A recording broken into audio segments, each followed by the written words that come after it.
Je vous invite à reprendre, à la suite de ces derniers soirs, la première strophe de ce cantique de Moïse que nous méditons ensemble.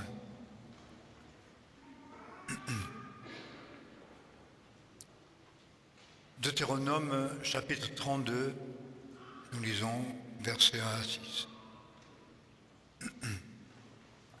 Cieux, prêtez l'oreille et je parlerai, et que la terre écoute les paroles de ma bouche, que mon enseignement se répande comme la pluie, que ma parole coule comme la rosée, comme les ondées sur la verdure, comme des pluies abondantes sur le gazon.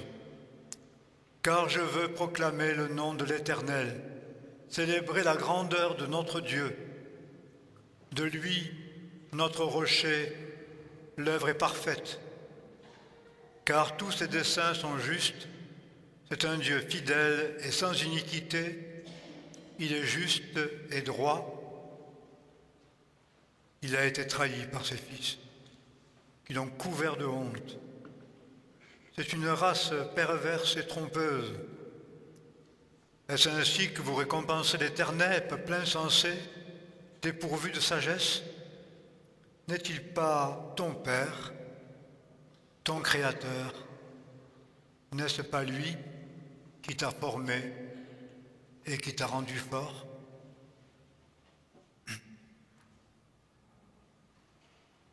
Lorsque nous lisons ce texte, nous ne savons pas toujours très bien si c'est Moïse qui parle ou si c'est Dieu. Nous pouvons dire donc que Moïse parle de la part de l'Éternel et inspiré par lui, et que c'est le Dieu créateur, le Dieu très haut qui nous parle par sa bouche et qui se proclame lui-même par la bouche de son serviteur. Il accomplit ici donc un ministère extraordinaire qui est un ministère de proclamation de la gloire du Seigneur, de la gloire de Dieu, et atteste de manière absolue, comme un axiome, on peut dire, incontestable, que Dieu est vrai, que Dieu est juste, que Dieu est grand, que ses desseins sont des desseins d'un Dieu fidèle et sans iniquité. Il est juste et droit. C'est ce que nous souhaitons dire et chanter et proclamer. C'est aussi ce que chaque prédicateur voudrait pouvoir dire avec force et de manière persuasive afin d'entraîner le public et d'entraîner chacun dans cette louange, cette adoration et aussi cette conviction. Parce qu'il ne s'agit pas de le dire sans conviction. Il y a des choses sont des choses que nous disons parce que nous les avons entendues et nous les répétons, mais il manque une certaine conviction à nos cœurs parfois. Et si Dieu n'inspire pas nos louanges, nos paroles, elles deviennent très vite comme des paroles vides, qui n'ont pas de sens et qui ne convainquent personne. Comme nous l'avons souligné, cette parole, appelée à se répandre comme l'eau, à porter la bénédiction et la vie, eh bien, est comme fermée, bloquée, enfermée dans ces concepts, dans ces principes, dans les mots qu'on dit et qu'on répète, mais qui n'ont pas de véritable sens et qui finalement ne trompent personne. Si nous disons quelque chose avec conviction et inspiré, cela va produire aussi une conviction chez ceux qui l'entendent. Et bien sûr, nous constatons bien souvent, surtout lorsque nous sommes conduits à parler de notre foi, à confesser notre foi devant les païens, les incrédules, ou peut-être parfois les renégats, ceux qui passent par la difficulté. C'est la difficulté que nous pouvons éprouver en tant que prédicateurs, c'est de ranimer la foi de ceux qui doutent, de la perpétuer, de la répandre et d'en témoigner avec force et conviction, de manière à ce que la conviction puisse se répandre aussi. Et bien souvent, nous sommes comme affligés, affaiblis, et bien sûr, l'adversaire, on peut dire, de ce siècle, le diable, nous ferme la bouche par la négation même de ce que Dieu a dit. C'est ainsi, c'est son procédé normal, naturel, puisque dès le départ dans le jardin d'Éden, nous savons que cela a engendré la chute de l'homme avec tout le désastre que cela conduit sur l'ensemble de la création. Dieu a-t-il vraiment dit? Nous connaissons, je pense cela, en tout cas je le connais. Cette foi exprimée bien souvent au bénéfice du doute, exprimée et dite parfois dans des moments de combat et d'expression d'incrédulité, de remise en question de par les circonstances, et nous verrons aussi de par notre conduite, la conduite de ceux qui devraient en être les témoins, puisque ce texte nous le dit si clairement. Donc obscurci par les réalités présentes, par le mal, par le péché, Satan a beau jeu de mettre en doute la parole et de nous en faire douter. Je dis très souvent qu'aux portes du sanctuaire, au lieu où la révélation de Dieu le Père nous est donnée par Jésus-Christ, où nous sommes là, sans, on peut dire, affranchis du diable et de ses contradictions, de ses remises en question, de ses doutes, et purifiés du péché et du mal. Aux portes du sanctuaire, nous sommes appelés à entrer par la foi en Jésus-Christ. Eh bien, il y a souvent beaucoup de combats et beaucoup de doutes. Nous connaissons bien ce fameux psaume d'Asaph qui dit, lorsqu'il a vu le triomphe du méchant et qu'il a vu aussi la douleur du juste, il dit « J'étais devant toi comme une bête ».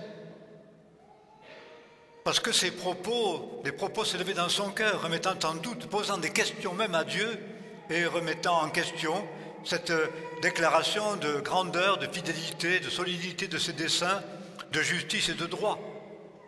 Où est la justice dans tout cela? Où est le droit dans tout cela? Comment se fait-il que? Avons-nous mérité ces choses? Et pourquoi ceux qui les auraient méritées n'en souffrent pas davantage? Lorsque, face à ces réalités-là, nous attestons du droit et de la justice de Dieu, de la fidélité de Dieu, eh bien, des questions liées à notre regard, à notre raisonnement, eh bien, s'installent. Je dis, aux portes du sanctuaire, il y a souvent beaucoup de diables. Et il y a, je dirais, ce diable qu'inspire la chair ou que la chair traduit sans cesse.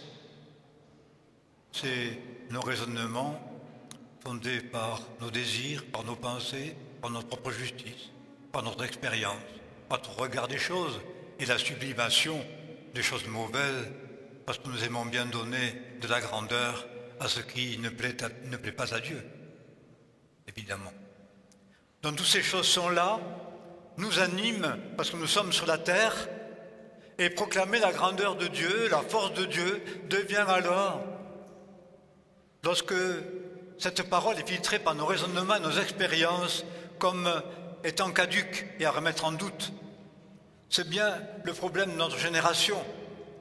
Nous sommes une génération où il est, on peut dire, malsain, ridicule, dérisoire et parfois suspect de proclamer la justice et la sagesse de Dieu. La proclamation de la foi chrétienne ou de la foi du Dieu d'Israël est devenue quelque chose de pratiquement honteux qu'on n'a pu proclamer. Aujourd'hui, dans notre monde, on peut proclamer toutes les religions, on peut proclamer toutes les pratiques, même parfois les plus violentes, et y trouver une justification en sublimant tout cela, le justifiant par la douleur, etc., et toutes sortes de choses. On exalte toutes sortes de religiosité, de croyance, mais parler de ce Dieu-là devient quelque chose de terriblement difficile, voire honteux, et nous le murmurons à voix basse, mais nous n'osons guère véritablement le proclamer avec assurance. Pourquoi? Parce que l'assurance est comme ternie en nous-mêmes, déjà par la pensée du temps, par la pensée de ce siècle, la pensée des hommes, et par leur raisonnement. Et la parole dit qu'en se vantant d'être sage, on devient fou. Et que cette gloire du Dieu créateur, qui s'est manifesté de manière puissante et qui, de toute manière, selon l'Écriture, c'est parce qu'il est dit, il se lèvera le dernier sur la terre. C'est lui qui aura le dernier mot, tout genou fléchira devant lui. Nous n'osons plus l'imaginer, ni le croire, ni le proclamer. C'est une honte, c'est quelque chose, c'est comme une opprobre qui pèse sur nous. Et nous collons tellement à la pensée du temps que finalement, nous n'osons plus attester les vérités bibliques et nous réjouir de ce qu'un jour il triomphera véritablement. Cela, bien sûr, lié à la faute d'Israël, mais lié à la faute aussi des croyants de ce qu'on appelle l'Église. Il a été trahi par ses fils, nous y reviendrons. Nous participons au déshonneur de Dieu par la conduite infidèle à notre foi et à ce que dit Dieu. Et nous avons bien souligné, bien sûr, qu'il ne s'agit pas de retomber sur la loi des 10 commandements et la loi de Deutéronome dans leur pratique comme étant source de salut pour plaire à Dieu et pour arriver à la connaissance de Dieu, certes, mais il est une loi, qui est la loi du Christ, celui qui est mort, ressuscité, et qui donne une loi qui les résume toutes, dans laquelle s'accomplissent toutes, et qui est là notre véritable témoignage. Tu aimeras le Seigneur ton Dieu et ton prochain comme toi-même. Tu aimeras tes frères de tout ton cœur, tu aimeras. Témoignage d'amour qui va se traduire par un comportement qui est conforme à la pensée éternelle de Dieu, celle qui était et qui sera pour toujours. Cette révélation du Dieu tout-puissant et du vainqueur, nous le savons, Job l'a eu lui-même, même dans les moments de pire découragement. C'est quelque chose que j'aime souligner parce que cela m'encourage dans la foi. Cet homme juste, déclaré juste par Dieu, qui peut recevoir un tel témoignage que celui que Job rendait, que Dieu rendait à Job, pardon. C'est un homme juste. Il n'y en a sur la terre aucun qui soit plus juste que lui. Dieu qui rend témoignage de Job. Et Satan, l'ennemi, le prince de la mort, le prince des ténèbres, le menteur, il est décrit ainsi, le Lucifer, eh bien, vient et accuse devant Dieu Job. Job passe alors au crible de la souffrance, du malheur, du déshonneur, et finalement de la contestation même envers son Créateur, un des pires péchés. Pourquoi tu m'as fait ainsi? Tu n'as pas d'intelligence, malheur à qui dit ça. Et Job maudit le jour de sa naissance, maudit le sein qu'il a porté, etc. Que périsse le jour, on a dit à ma mère, un enfant mal est né. Voilà, là, on peut dire, Job qui sombre dans l'incrédulité, dans le reniement de son Créateur et dans une contestation par rapport même à sa vie. Une chose considérée comme extrêmement grave, Job a péché, et pourtant dans ce péché, d'un coup l'espérance se lève dans son cœur, et il dit, mais je sais que mon Rédempteur est vivant, il se lèvera le dernier sous la terre. Et il parle de la résurrection comme aucun n'en a parlé dans l'Ancien Testament. Mes yeux le verront, et selon ceux de nôtre, quand ma chair sera poussière, moi-même je verrai Dieu et je contemplerai sa face. Expression même du salut et du triomphe du Christ qui se lèvera le dernier sur la terre, qui renouvelle son espérance au sein même de son plus profond désespoir. C'est, je crois, aussi là que la foi va se révéler, lorsqu'elle s'exprime avec assurance par la force de l'esprit, la force que Dieu donne au cœur de l'homme croyant qui doute, parce que le croyant peut être séduit par le doute. Mais le cœur du croyant, ranimé par la force de l'esprit, par la puissance de vie du Christ ressuscité, qui est notre justice, peut se relever et confesser sa foi avec une parfaite assurance. Et cette assurance que Job manifeste avant même d'avoir reçu une plus grande révélation de Dieu, puisque quand Dieu va l'interroger, Job va cesser d'interroger Dieu, et Dieu va dire à Job, maintenant tu te tais, et moi je vais t'interroger, et tu vas me répondre. Et Dieu parle à Job et l'interroge sur sa création. Job va recevoir une révélation de Dieu plus profonde, et il va se repentir. J'ai parlé sans le savoir des merveilles qui me dépassent, des choses que je ne comprends pas. Mon oreille avait entendu parler de toi, j'avais ouï parler de toi, pourquoi? Parce que la création pouvait dire, parce que peut-être ces prophètes serviteurs, je ne sais pas de quelle manière Job avait su. J'avais entendu parler de toi, comme lorsqu'on a pratiqué la religion, lorsqu'on a été élevé dans la foi chrétienne, peut-être, on a entendu parler du Seigneur, on a entendu parler de la Bible et de la parole. Mais il y a quelque chose de plus grand que cela. C'est une rencontre personnelle, une visitation de Dieu, une visitation de l'Esprit tellement nécessaire pour que notre vie soit une vie de triomphe et que notre foi puisse triompher de l'épreuve de l'incrédulité. Avant même cela, Dieu qui l'aimait va manifester, va donner à Job une révélation d'une réalité qu'il ne connaît pas et ne comprend pas parce qu'on ne lui a pas été annoncé, celle de la vie éternelle et du triomphe de Christ ressuscité. Quelque chose de merveilleux. Et donc nous pouvons dire, beaucoup mieux que on peut dire Moïse pouvait le dire là. Parce que, vous savez, Moïse pouvait dire, mais il est une injustice. J'ai conduit ce peuple hors d'Égypte. Je l'ai conduit dans le désert. Et aujourd'hui, pour une faute, un murmure, une contestation, un instant de rébellion, je suis privé de la jouissance du pays de la promesse. Comme on pourrait dire, privé de son ciel, d'une certaine manière. Dieu ayant quelque chose de plus grand que son petit paradis sur la terre, qui est la cité céleste. Mais Job privé de sa récompense terrestre, de ce pourquoi il avait travaillé. On pourrait dire une injustice.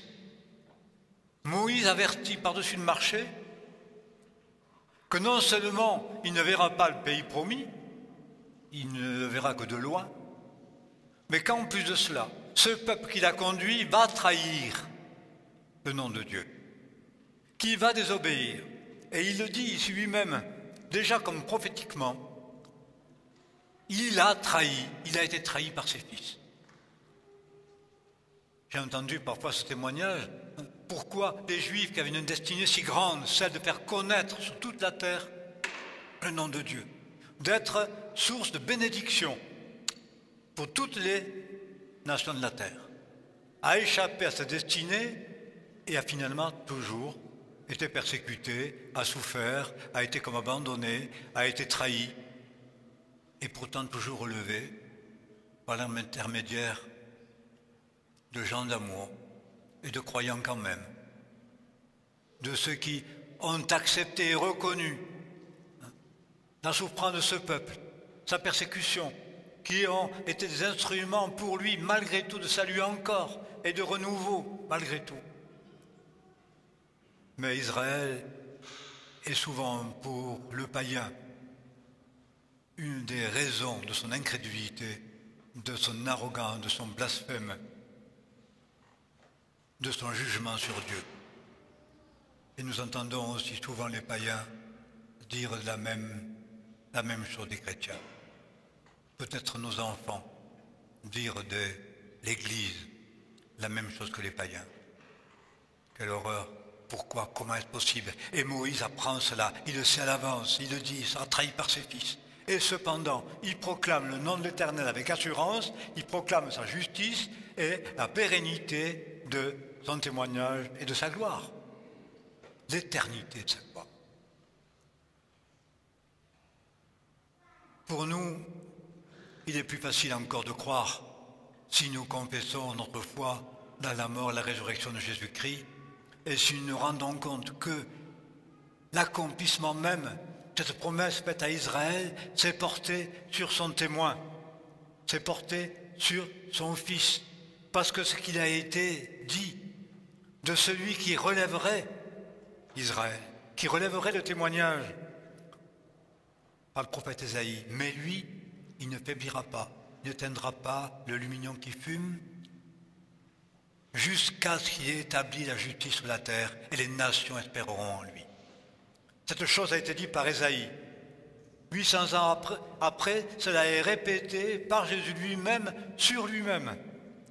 Voilà qui est le Christ, et il a manifesté par ses miracles, par sa puissance. Il n'éteindra pas le lumignon qui fume, il ne faiblira pas jusqu'à ce qu'il accomplit la justice sur la terre.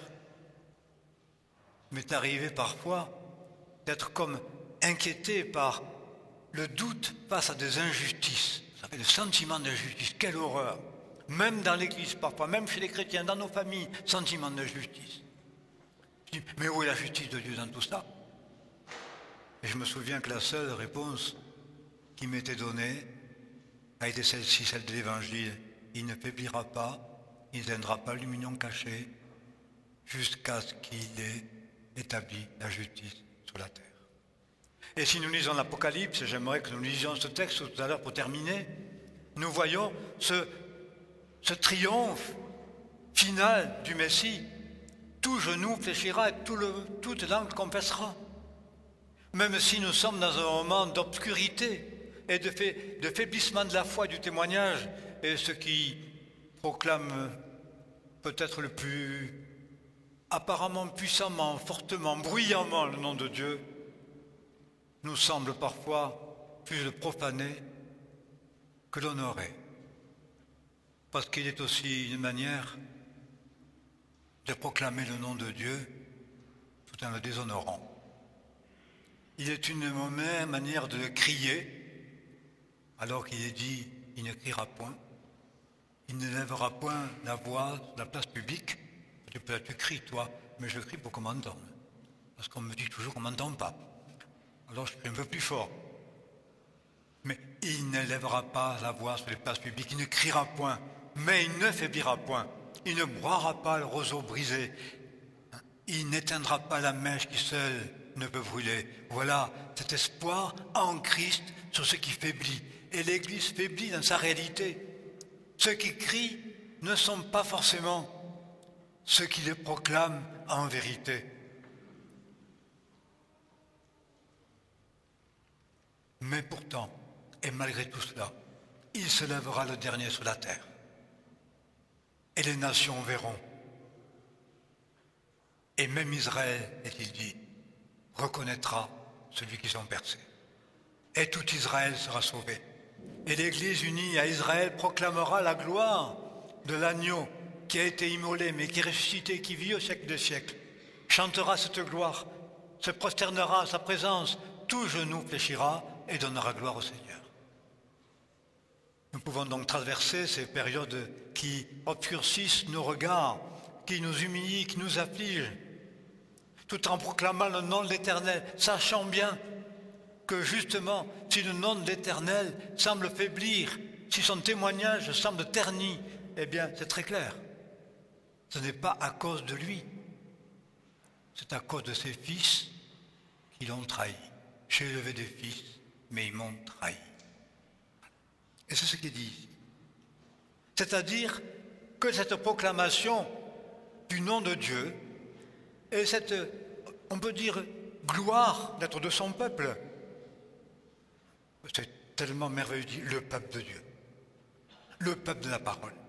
C'est ce qui m'exalte en général dans le monde protestant, parce que le monde protestant s'estime, se glorifie d'être le peuple de la parole et les héritiers de ceux qui ont défendu la parole d'Écriture. Et j'aime faire corps avec cela, et l'exalter aussi, sauf que, peuple de la parole, peuple de Dieu, trahi par ses fils, où on se proclame orgueilleusement les héritiers infidèles.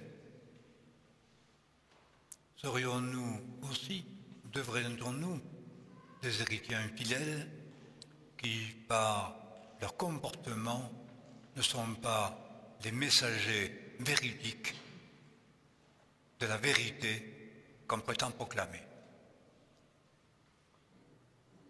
Notre confiance dans ce rocher dont l'œuvre est parfaite, dont les desseins sont justes, dans ce Dieu fidèle, sans iniquité, juste et droit, parce que nous le disons, parce que cela fait partie de nos mots, de notre liturgie.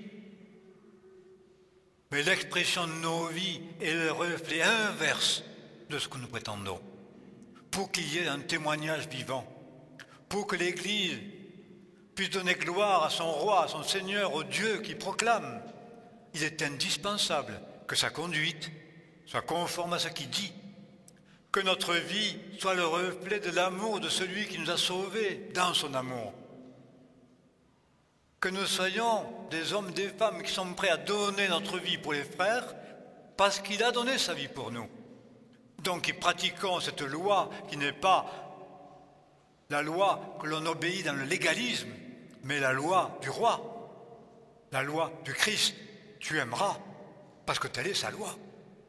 Et garder sa parole, eh bien cela, tu aimeras comme Christ a aimé.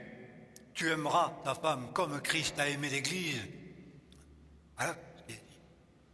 Et c'est, je dirais, la première manière, la première expression du véritable amour, le reflet de l'amour de Dieu de Christ pour son Église va se manifester par l'amour de l'homme pour sa femme. C'est un premier reflet. Comme Christ a aimé l'Église, Marie, aimez vos femmes. On ne divorce pas. On aime.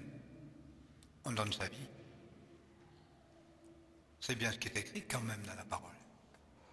Gardez la loi et gardez la parole. Eh bien, aimer. Aimer, c'est être fidèle à l'alliance. Nous trahissons le nom de l'Éternel en trahissant nos femmes. Nous trahissons l'Éternel en cessant d'aimer, en fermant nos cœurs, en endurcissant, en nous érigeant contre l'injustice par de l'injustice dans notre orgueil et notre propre justice. Proclamerions-nous le nom de l'Éternel en discutant avec lui, comme je l'ai entendu parfois? Ah, je me suis disputé avec Dieu. Il semblerait que ce soit une piété supérieure, ça.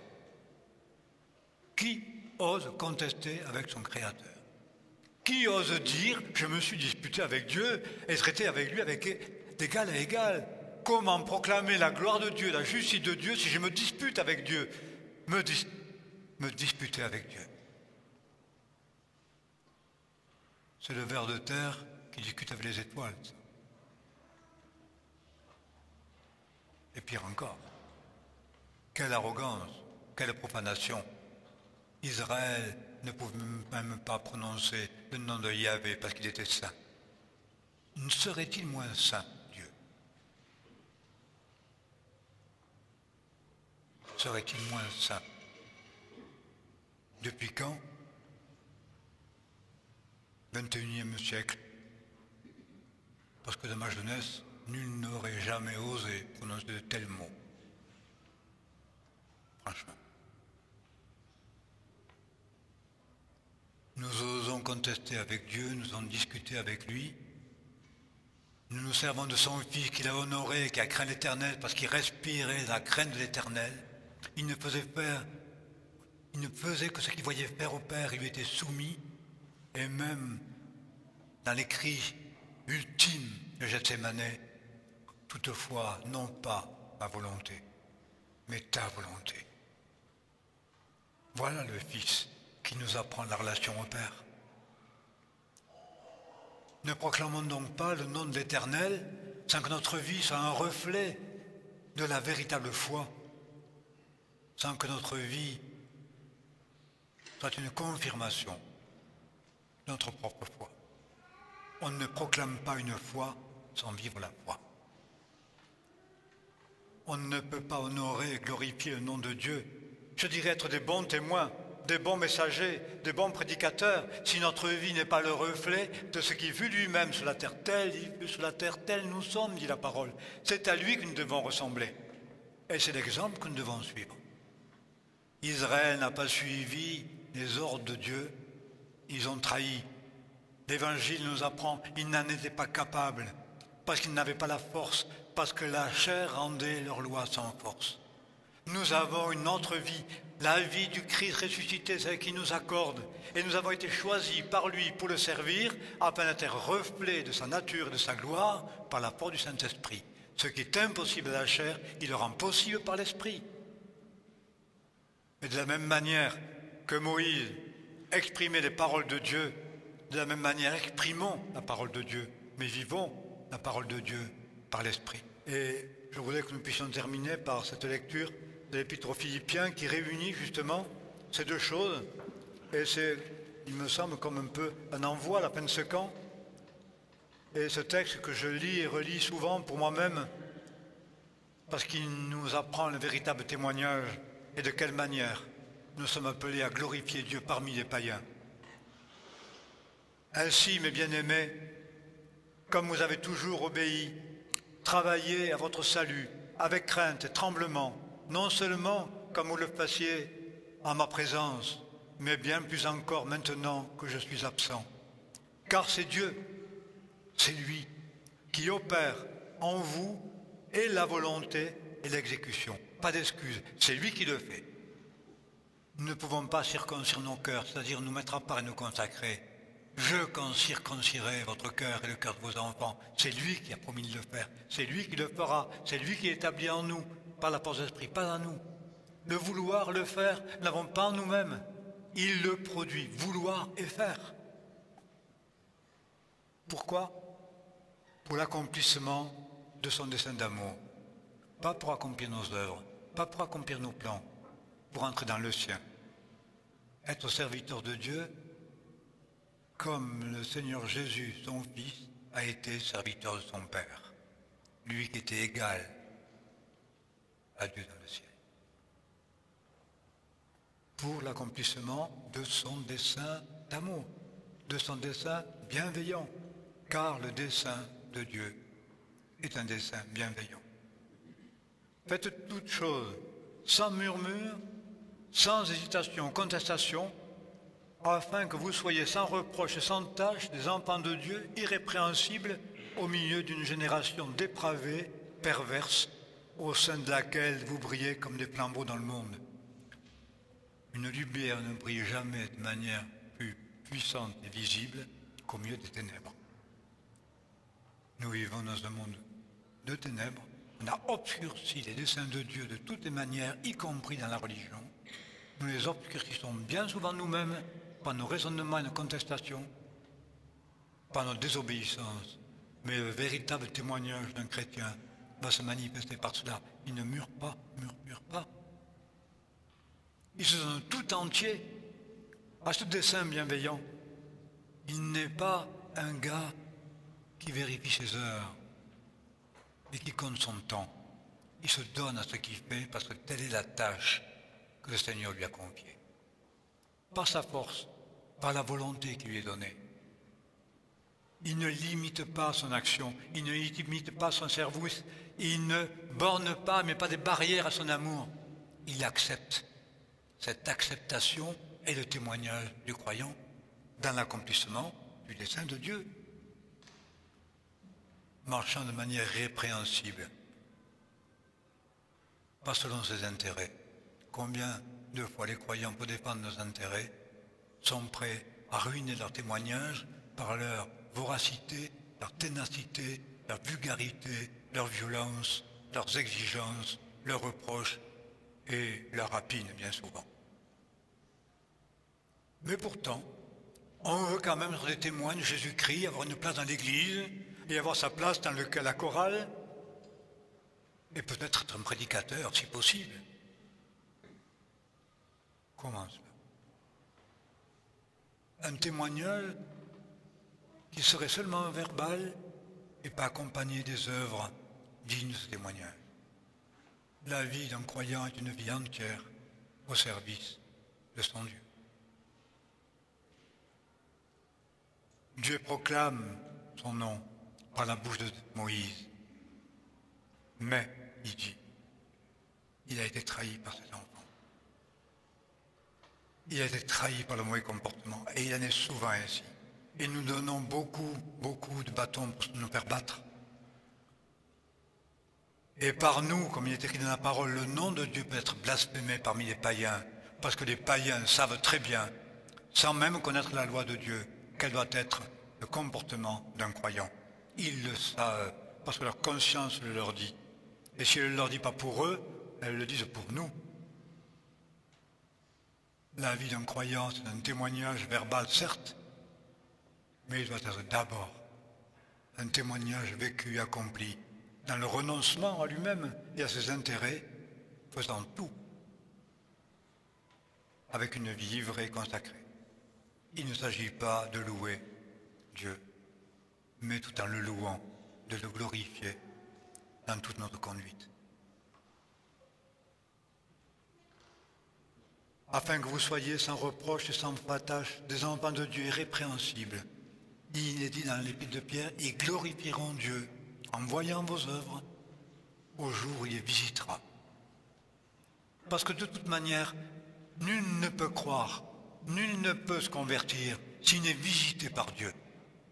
Donc nous préparons les fruits de notre témoignage et de notre parole par le comportement. Ils glorifieront Dieu le jour où ils seront visités.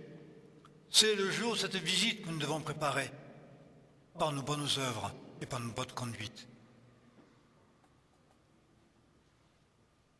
Afin que vous soyez sans reproche, sans tâche, des enfants de Dieu irrépréhensibles au milieu d'une génération dépravée et perverse, au sein de laquelle vous brillez comme des flambeaux dans le monde, et c'est le but de l'action, portant la parole de vie, témoignant de la grandeur de Dieu.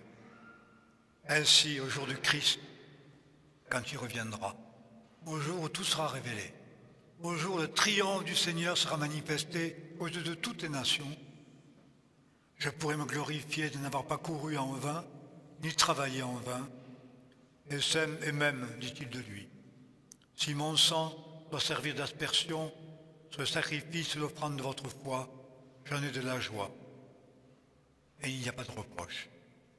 Et je m'en réjouis avec vous tous, vous aussi, ayez de la joie, et vous avec moi.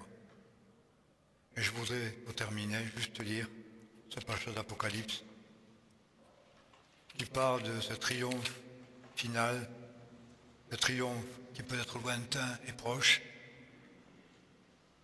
et qui est le cantique, un autre cantique.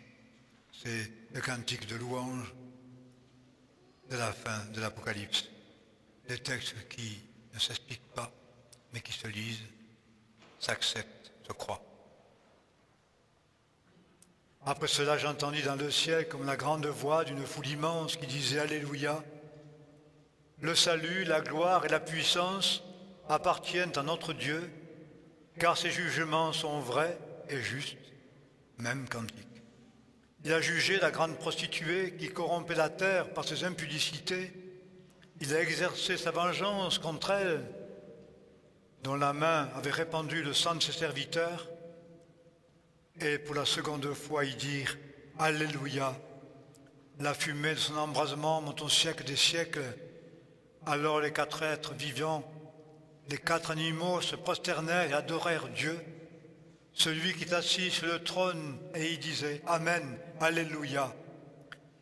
Il vient du trône une voix qui disait « Louez notre Dieu, vous tous ses serviteurs, qui le craignez, petits et grands ». Puis j'entendis, comme la voix d'une foule immense, telle que le bruit de grandes eaux, ou le bruit de violents coups de tonnerre qui disait « Alléluia ». Car il est entré dans son règne, le Seigneur, notre Dieu, le Tout-Puissant. Réjouissons-nous, faisons éclater notre joie, rendons-lui gloire, car les noces de l'agneau sont venues. Son épouse s'est parée. Il lui a été donné de se vêtir de fin lin, éclatant et pur. Le fin lin, ce sont les œuvres de justice des saints. L'ange me dit, écris, heureux ceux qui sont invités au banquet des noces de l'agneau. Il me dit encore, ce sont là les véritables paroles de Dieu. Alors, je me jetai à ses pieds pour l'adorer, mais il me dit, garde-toi de le faire. Je suis le serviteur de Dieu, comme toi et tes frères, chargé de rendre témoignage à Jésus. Adore Dieu. Le témoignage de Jésus, c'est l'esprit de la prophétie. Nous prions.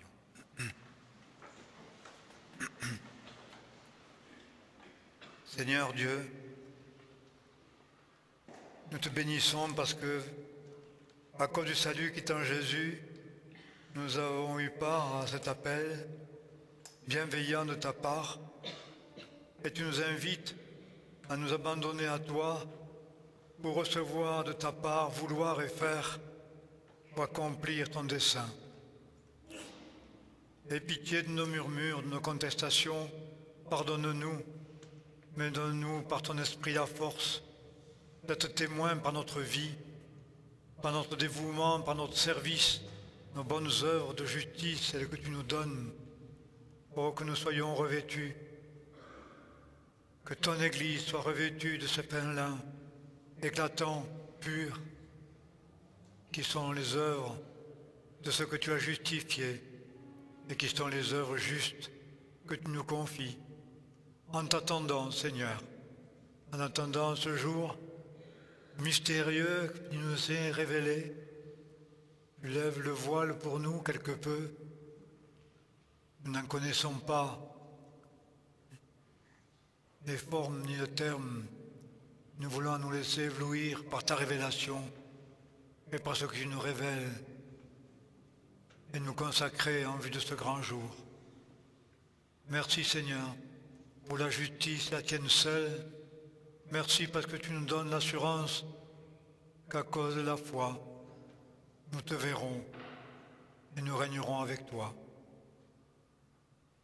Seigneur, accomplis ton œuvre de salut au travers de nous, que ta parole, au travers de nos bouches, nos actions, se répande comme une rosée bienveillante autour de nous, auprès de ceux que tu nous as donnés à aimer, à aider, notre prochain que tu nous demandes d'aimer comme nous-mêmes. Nous voulons l'aimer de tout notre cœur, de ton amour et pour ta gloire. Que le nom du Seigneur soit béni. Ce soir, nous voulons le louer tous ensemble. Amen.